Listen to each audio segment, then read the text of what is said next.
May it please the Court, Jay Levy on behalf of the appellate, Mr. Aliaga. There are two specific issues before the Court this morning. The first is the admissible of the child's statements under the hearsay exception for the victim of child sexual abuse under 90-803-23. And the second issue, which is whether or not the trial court erred in denying supervised visitation. Those are the two issues, and I'm only going to argue those two this morning. Would you like to reserve some time, Mr. Levy? 2 minutes, Your Honor. Sure. There are certain elements to admitting the child statement under 90-803. There has to be reliability, there has to be trustworthiness, and if the child does not testify, as the child did not testify here, there must be other corroborative evidence. Your Honor, Judge Rothenberg ruled in Rodriguez, the evidence of other corroborative evidence must be separate and apart from the evidence of reliability. And the reliability prong is different from the trustworthiness prong. I point that out, too, because trustworthiness, as I understand the cases in the statute, goes to the source. In this case, not the child, the people who came in front of the court to say the child said this. The people to whom the child reported. That is correct. The credibility of those witnesses really is the trustworthiness. That's the trustworthiness element as I read the cases. Now, the statute also says, in something that cannot be overlooked, in subsection C, the court shall make specific findings of fact on the record as to the basis for its ruling under this subsection. That language appears in other statutes, too. This particular statute was promulgated as part of Laws of Florida, Chapter 8553. In that statute, Laws of Florida, it also promulgated 9253(7), same law. That statute was construed in the Leggett case, which I cited in my brief, to say that in this particular kind of a case, there's no harmless error analysis. We don't go searching through the record to find other evidence that might be corroborative. The judge's findings are the findings, and if we go outside of those findings, we violate the statute. And the judge has to be fact-specific and has to specifically address these elements. Absolutely, and it must be specific findings of fact. So let's talk about the findings that the trial court actually made as to the three separate categories, which is reliability, trustworthiness, and cooperation. Yes, Your Honor. In my review of the record, in terms of the reliability findings, the trial court found that the time, content, and circumstances provide sufficient safeguards of reliability. That's the first statement. And the second is that the child's statements were accompanied by physical actions that the child could not otherwise know. That's on page 370 of the record, Judge. That's what he said. And that's the tongue kissing, the masturbation, asking others to touch her pee-pee and demonstrating with dolls I don't read and so it that respectfully. I don't read it that way. The actual statements of the child that Daddy did it, okay, and the actions that took place while those statements were occurring. That's what I understood the judge to be referring to. The physical gestures that accompanied that the is recording. correct, because he goes on to say, he says it was the real-time actions by the child that have some words associated with them that were largely physical actions to the words attached. So respectfully, Judge Rothenberg, I read that, and I still read it, to mean when the child was saying Daddy did it, that was accompanied by physical actions, and that's what he was speaking What of. about the physical actions of the doll, the interplay with the dolls, when talking about what Daddy did? Well, isn't that physical actions? I Accompanying the verbal. I agree with that as far as you go, because Townsend said that's part of the underlying physical actions and part of the hearsay statement of the child.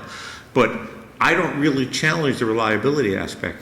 I look at this to say the court could not utilize then the same evidence to say this is corroboration. And if Your Honor goes then to page 370. Well, that's why I was trying to identify what those actions were. Were they considered as the reliability factors, or were they considered as the corroboration?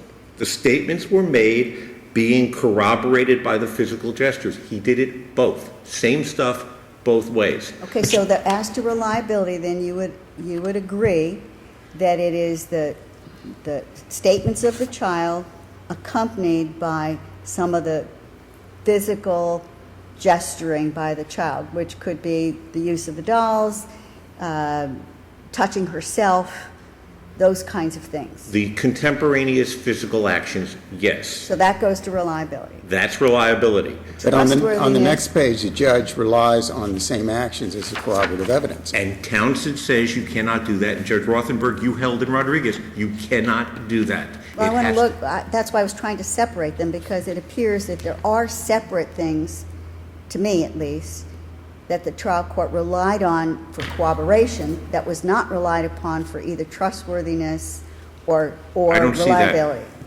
I For don't, example, the fact that the statements were made to 5 different individuals and to a therapist who the trial court found were credible. The text messages from the father, where he admitted at least sleeping with the child and bathing with the child, although the mother had objected repeatedly to he that never conduct. identified those as a source of what he was relying on. Well, yeah, he did. No, I don't think so, Judge. He talks about them and he finds them to be ambiguous.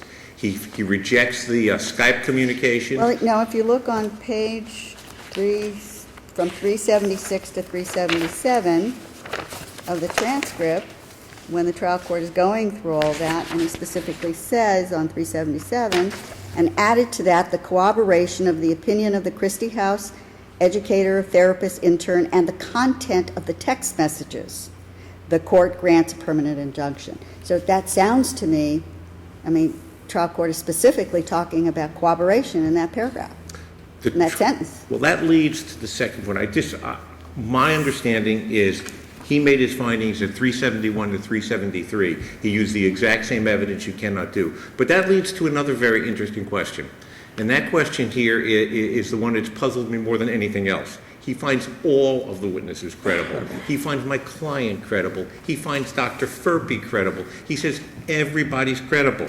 And to make it even worse, he says on page 380, in any event, Mr. Aliaga, the reason that I'm saying these things is that so it can be reviewed by a higher court. If I were to say today, I believe them, they are telling the truth, I didn't believe you, you're not telling the truth, then it would be pretty much unreviewable. But he specifically found... But he then says, but I'm finding by the preponderance of the evidence, however, that the abuse did take place and that But what he they has said accept- happened. But he has accepted my client's testimony that it did not happen. My client denied each and everything.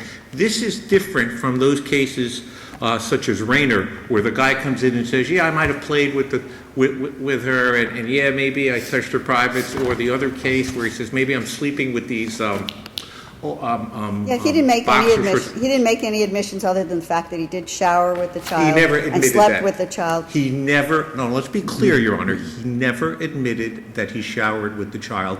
He never admitted that he slept with the child. Let's be clear. What Yes, he did. Yes, he did. Absolutely did not. What he said, to be very specific, is the child slept in my bed because she did not want to watch, she wanted to watch TV to go to bed, and when the child fell asleep, I went into another room. I never slept with the child. Let's be very specific here. With regard to the shower, he said, I don't shower with the child. That text message meant that I showered first and she showered second. At 12 o'clock at night, when both of their hair was wet, his explanation was and it was wet because got out of the shower. And it We was just took a accepted by the shower. trial court.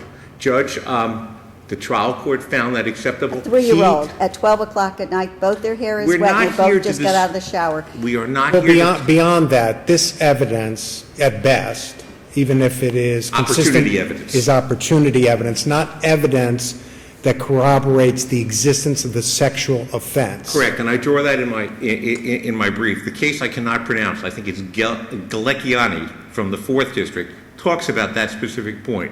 And it makes a reference to say, in that case, the best they could do was put them in together in a room with no one else. The problem is, frankly, there's a lot of evidence in the record that would have been sufficient had the court articulated its findings consistent with Townsend to admit this hearsay.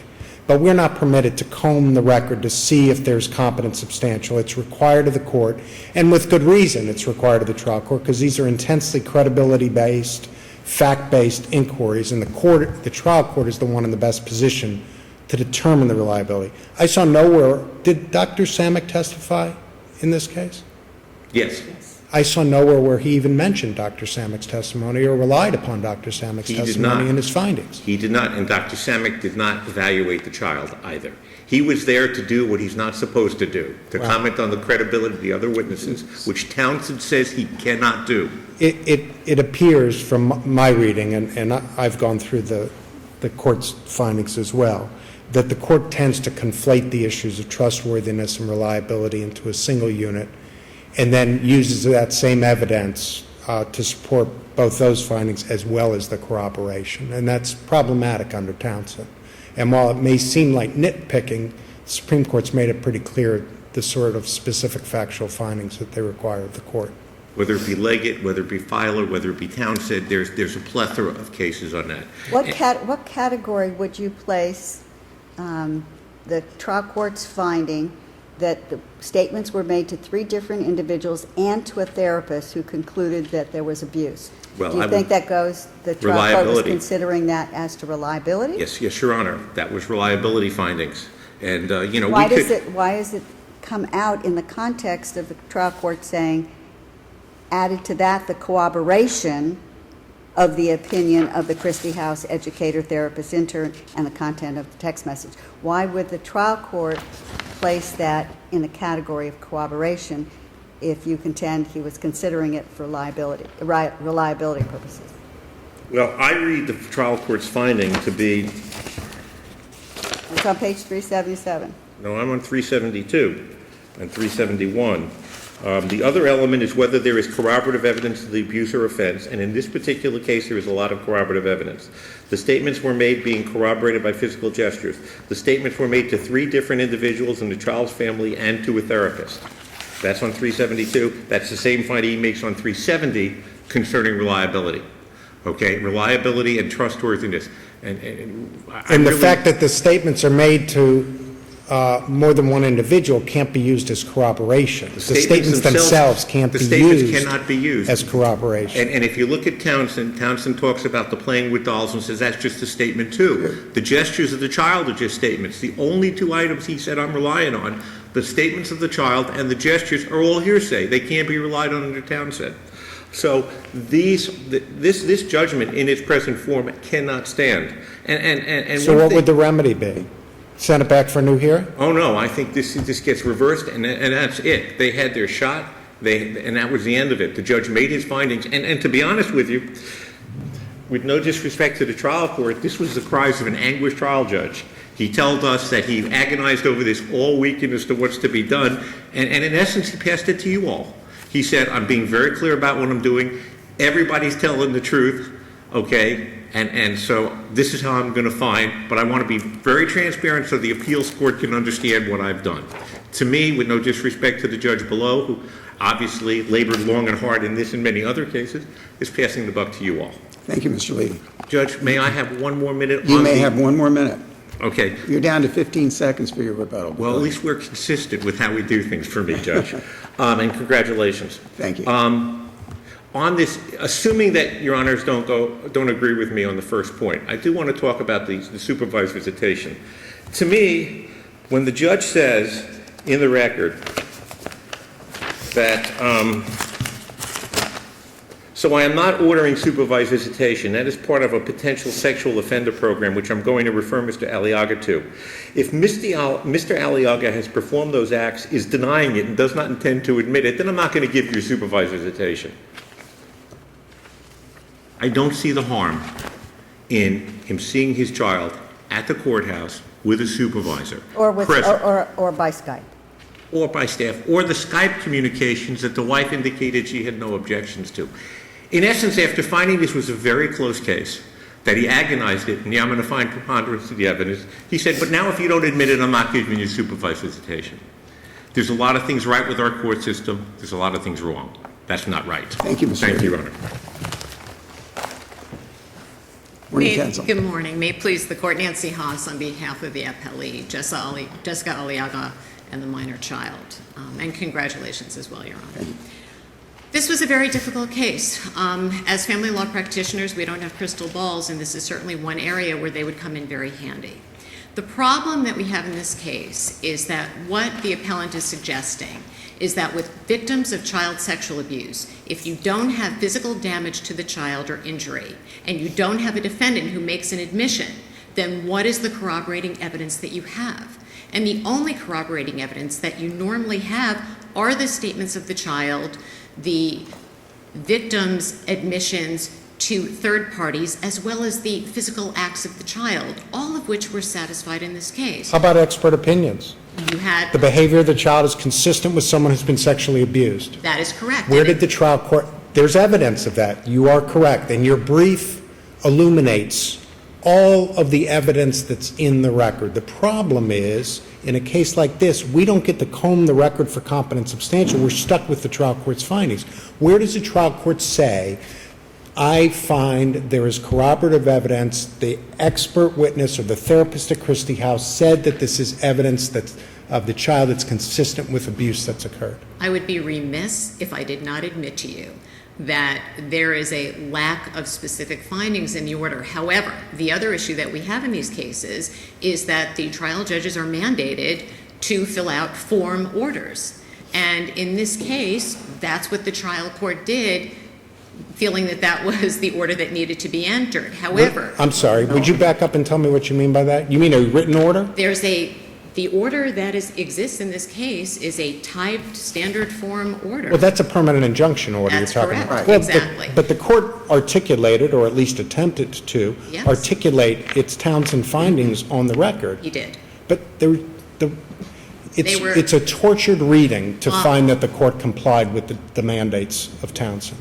While they are not typed in the actual order that was entered by the court, clearly the trial judge realized that he had to make those findings and enunciated them on the record. We can reach no other conclusion but that he considered Dr. Samick's testimony, which was very pointed. Dr. Samick said, I'm sorry, did you say we can reach no other conclusion I than would that hope- Dr. Samick was considered by the court? well, I think based upon the trial court's weighing, what the trial judge said is based upon a preponderance of the evidence. So there's There 15 is- pages of his findings. He does not Would you tell me where he mentions Dr. Samick's He name? does not reference Dr. Samick's. Would you specific- mention would you state where he mentions Dr. Samick's testimony without referring to him by name? He does not refer to Dr. Samick's testimony either, but clearly this is a preponderance of the evidence standard. Dr. Samick testified that he interviewed the child, that he found the child to be credible, that the detail with which the child described the abuse was so specific that he could reach no other conclusion. I understand what you're saying, and I follow you. And in a reading of the record, yes, it's all in there. Problem I'm also having is based on all of the case law. It's got to be fact-specific. The judge has got to be fact-specific. And when I go through this transcript, that one portion, I've got to assume that he did follow what the doctor said and found that doctor credible. But we don't have it here. So give me something to put my hat on as far as upholding this when it's not factually the way it's supposed to be. Well, he specifically enunciated on the record that with regard to the witnesses that had testified, Carolina Rodriguez, the grandmother, Marta Jorge, and that he found all of those witnesses to be extremely credible. He found the husband credible also. Well, but then he said, if the only thing that I could rely upon was, whether the husband was lying or not, but that's not the only thing I can rely upon. I have to weigh all of the evidence, which is what he did. And he also stated The trial court did rely on, for purposes of, he didn't address Dr. Samick or Dr. Furpy's testimony at all, but he does twice reference, in terms of corroboration, the testimony of the therapist intern Scarlett as Blandon. being corroborative evidence. Yes. And the testimony of the therapist was that she found the child to be credible and explained how the child disclosed to her on the fifth session, because she met with this child for, 16 sessions, about what the father had done to her. And that she said that she believed that the sexual abuse did occur, and she explained why. Would that be enough for Well, cooperation? that Yes, is- she says the detail that the child went into was important because it was something that was not appropriate for a 3-year-old to know.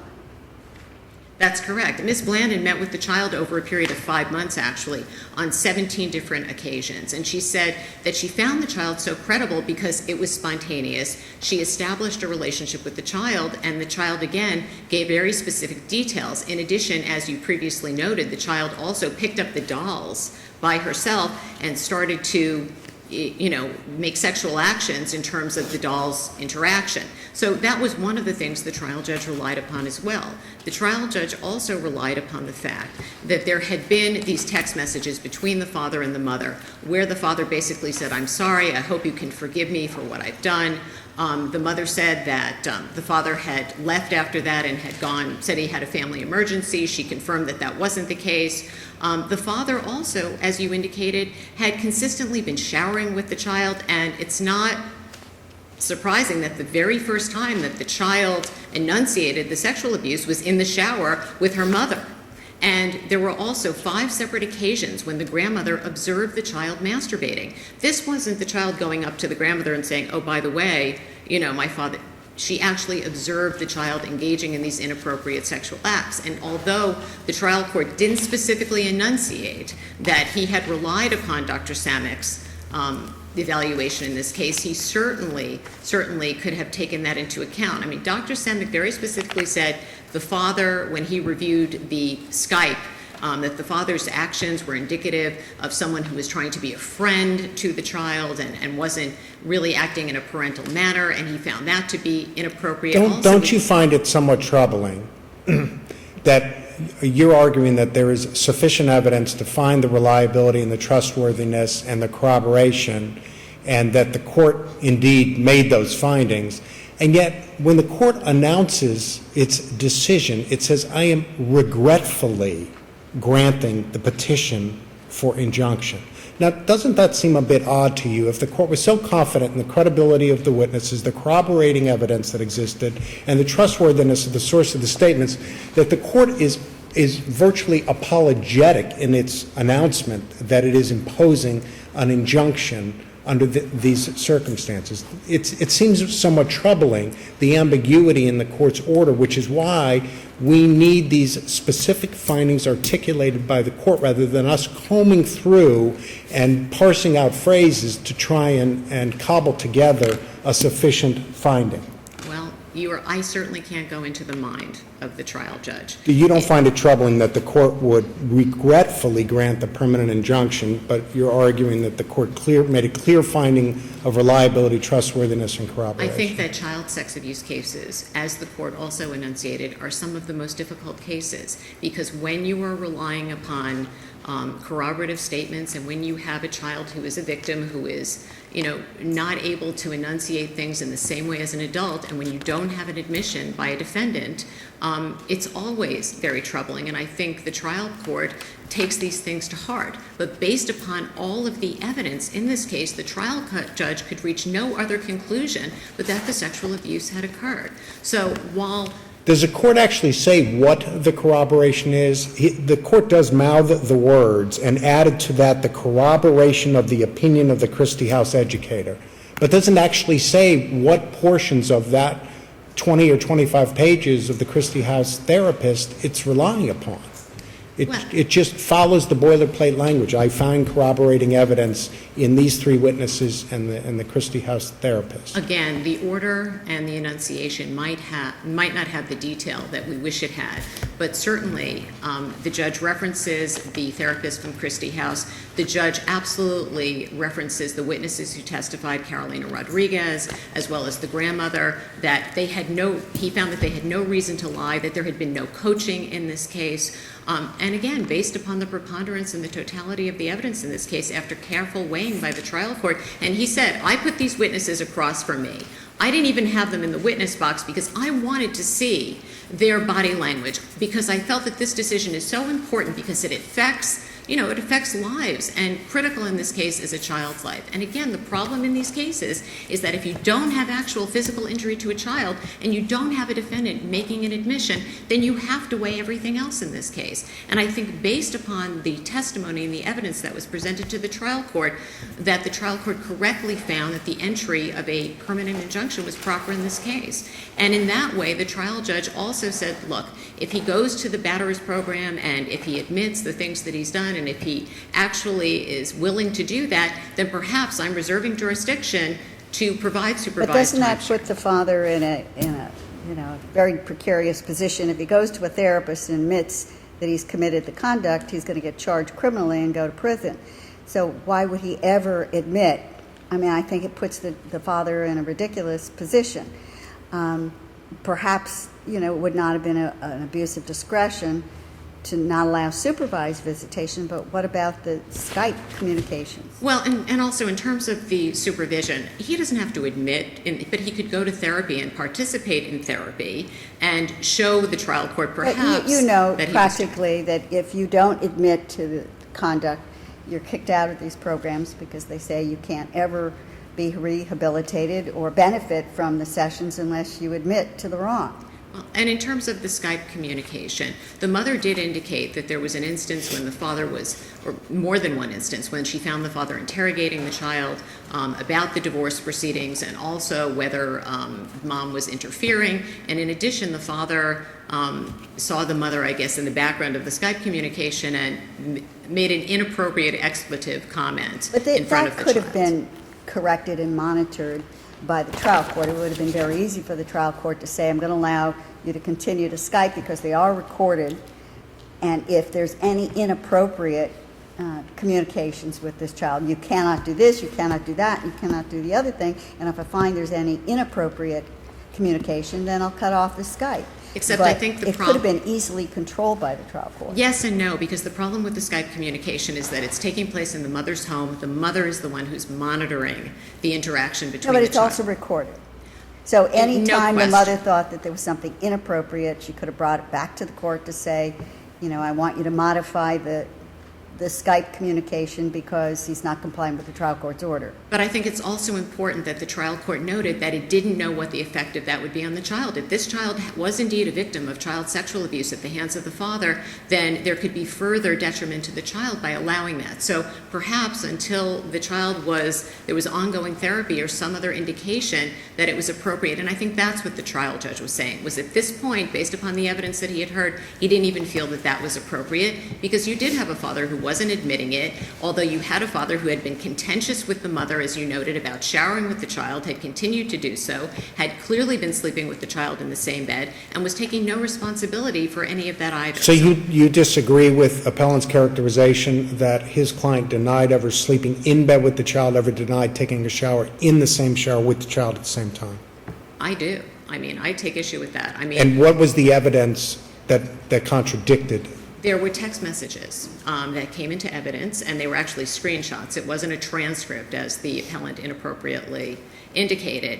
And certainly there was also the testimony of the mother. Wait, And in the father. text messages, you're saying that he affirmatively acknowledged showering with and sleeping with the child in the same bed? Well, I think that as Judge Rothenberg indicated, the mother saw the Skype communication with him wet and the child wet, and at 12 o'clock at night, she was like, really, at 12 o'clock at night? And this was, at the time, a 3-year-old child. I don't think that a 3-year-old... And did the father acknowledge he showered with the child? The mother testified that the father had acknowledged to her that he was sleeping in the same bed, and she had said that the child had indicated... Right, but the question is, at the hearing, did the father acknowledge this? That's the question. I don't believe at the hearing the father did. I believe that there was corroborative evidence and testimony that the father was indeed sleeping in the bed with the child, and the father did indicate, I put her down in the bed because she likes to fall asleep with the television on, and then I moved to another room. Well, you know what? Put a television in the child's bedroom. Doesn't make much sense. And the mother said she had at least 10 photographs of the child sleeping in the bed, that the child repeatedly advised her that the father was sleeping in the bed with her. What you're saying and the questions we're asking on this point doesn't even get down to the problem that we have. One of the problems here is the judge said, I find everybody credible. Everybody's credible. So the father's credible, he's not sleeping in the bed with the child. The mother's credible that he said he was sleeping in bed with the child. The father's credible, he's not showering with. everybody's credible, and we're going to throw it back to the third DCA and let you guys decide. Well, perhaps that wasn't the wisest thing, but again, the gravity of child sex abuse No, proceedings. it can't be I'm not overlooked. making light at all of this case. No, I It's a very, understand. very serious case. It was very But doesn't disturbing. he does ultimately say at the end, I have to look at, because if the allegations are true, and I don't know absolutely whether they're true or not, but it seems more likely than not they're true than not true. Is there a possibility that I'm committing today a great injustice to you and your daughter? There is, and I've wrestled with it all weekend, but my responsibility here is to determine which side's evidence I believe more than the other side, and that's really all I have been able to do. So he has said, I've weighed everything, and when I weigh everything, I come out on the side that this abuse occurred. I mean, look at what you have here. You have Dr. Samick who testified that he found this child credible, that the statements of the child were spontaneous, that everything indicated that the child wasn't coached. You have also... That's compelling, is it not? compelling. It was very, and also... So why did the court not refer to it at all? I wish it had. Yeah. I mean, perhaps, the only error would be that the detail that we wish for the evidence that the court relied upon in reaching its ultimate conclusion would have been better enunciated, but that certainly does not justify overturning the final injunction in this case. And I would submit to you, Scarlett Blandon saw this child over 5 months, 17 times, consistent credibility. You have the mother, who in March had text messages between the father that she thought was inappropriate. For 2 years had been telling the father, please don't shower with the child, please don't sleep with the child. You had the incident in April of 2014 of the French kissing. The child starts French kissing the mother and other people, and the mother says to the father, is she doing this with you? And the father says, oh no, she's not doing this with me. She saw it on TV, and the mother says, she doesn't watch TV with me. So you had a series of events until finally in June, the mother and the child are in the shower, and the child says to the mother, oh, touch my pee-pee, and this is how father does it, and the mother did not. There was no indication that she was interrogating the child. The following day, because she was so disturbed, she said to the child, tell me what happened. The testimony was from the doctors. There was no coaching. They could find no They coaching found involved. absolutely no coaching. So again, the problem is the cases in this state really don't point to exactly the substance of what is corroborative. And what I would suggest to this court is that you do have that evidence in this case. Certainly, the weight of the evidence that the mother was able to provide to the court completely insubstantiates the father's defenses in this case. So Thank you, again, counsel. thank you. Thank you very much. Mr. Levy, a minute. Thank you, Your Honor. First of all, my computer's gone, but let me just say this. I would ask the court to look at the following. First of all, pages 72 to 73 of the first volume of my appendix containing the first day of trial. The wife is asked, the mother is asked, how do you know they're sleeping in the same bed? You don't really know that, do you? Because you haven't lived together for 4 years. Yeah, that's right, I don't really know that. Same answer for the showering, for that matter. Second, counsel's mistaken. If you look at page 74 to 75 of the record, let's be specific as to what the actual testimony was here, not verbiage of counsel before the court. Mother admitted that she was the one who said that the child must have picked it up from TV. That's her testimony. Right there at page 74 to 75 of the record. Okay. These are not easy cases, and no one, not this lawyer, not anyone in this courtroom can countenance child sexual abuse. I mean, I start my brief off by saying, father is either guilty of one of the most heinous offenses enjoined by civilized society or the hapless victim of a contentious divorce. And this was a contentious divorce. That testimony is in this record as to the name-calling and the heinous conduct of both sides going back and forth. Okay? But the Supreme Court held in Townsend, when an expert testifies as to how a child behaved with anatomically correct dolls, the expert is repeating the communications of the child witness. For this reason, a trial court must evaluate such testimony under the requirements of 803.23. Experts generally, and I believe this is now by statute, experts generally agree that the contact between a child and an expert must be videotaped. Not videotaped here. She didn't come But with does her. it say must be or should be? This case says should be. I think it's by statute. Okay, I wasn't sure. Mr. Levy, let me just ask you one question. I agree with you the case law would characterize the actions with the doll as testimonial, with the dolls as testimony, because it's the child explaining what happened. But you wouldn't be suggesting that when she is showing, when she's masturbating and asking somebody to do that to her, I believe that's part of assertive conduct. That is testimonial? I do believe that that's part of assertive conduct, and that would be testimonial, yes, Your Honor. Now, I think it's different. I respectfully, we've disagreed before, and no disrespect to Your Honor, and I think this one's testimonial, but what to do here? Your Honor, Judge Eames, and I've been thinking about it, they asked me, what's the remedy? This judge was told repeatedly in closing argument about Townsend and what the requirements were. He knew what the requirements were. He made his decision. Because we now decide that there's other evidence, go tell us about that evidence now. No, that's not the way it works. He knew what the score was. He made his findings. He talked about what he talked about. He didn't talk about the other things. And now it would just be an impermissible second bite at the apple to send this back for more findings. We are entitled to acquittal of these charges. This should be reversed. This was heinous. This was a plot by witnesses together in a contentious divorce proceeding. In conclusion, Mr. And Levy. we need to reverse, and thank you, Your Honor. Thank you very much. Thank you, Thank you Ralph. both.